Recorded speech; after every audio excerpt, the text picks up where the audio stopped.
was a yawner for a while, but finished with some controversy. All the stars are out. I love this. Candace Parker, Todd Gurley swapping jerseys. Candace Parker, two-time WNBA MVP, by the way. Rams last year in that Sunday night loss at Chicago turned it over 4 times in the Windy City. And here on the first play of the game, Todd Gurley coughs it up. And then, Jared Goff, who's having a subpar year, he gets picked by Roquan Smith, so that's turnovers on their first 2 drives. Later on in the first, the Bears still having all sorts of kicking problems, Dion. Eddie Pinheiro, whom you talked to earlier this year, missed not 1 but 2 field goals. Yeah, but he has it in him. He's a little more focused. I'm still trying to figure out what the subpar means. Subpar means ain't good. Second quarter, Bears down 3-zip. Mitchell Trubisky, who was at the center of the controversy, looking for Anthony Miller, but it's Troy Hill. And that's going to do it. That wasn't Trubisky's fault. That's off of Miller's paws. You got to make that catch. So the Rams take it over near midfield. Next possession, Jared Goff.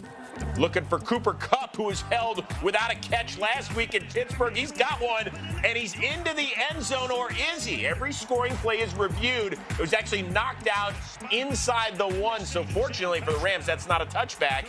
They actually get it down at the goal line, and what would happen? Todd Gurley had a Todd Gurley game, Dion.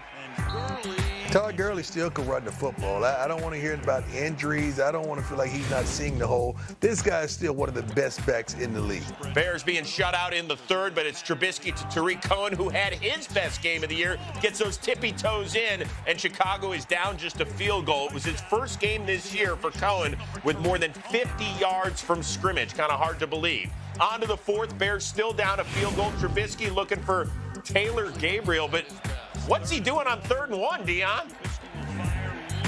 I have no idea. That does not make any sense. That's the kind of thing that frustrates a coordinator. Meantime, the Rams take it over. Goff to Josh Reynolds, and this one might put...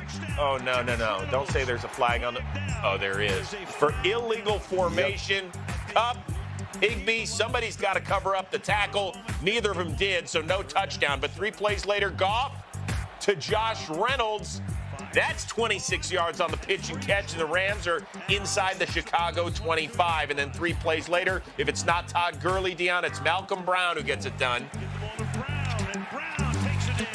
And that's what they're accustomed to. 2 backs get the job done. In the meantime, Mitchell Trubisky gets some sort of talking to from his coach, Matt Nagy. Chicago PR said out because of a hip injury. So Chase Daniel came in for the last 3 minutes, couldn't do anything because Aaron Donald gets one of his 2 sacks on the night. And this one is a wrap. 17-7 is your final. So Chicago falls to 4-6. The Rams improve to 6-4.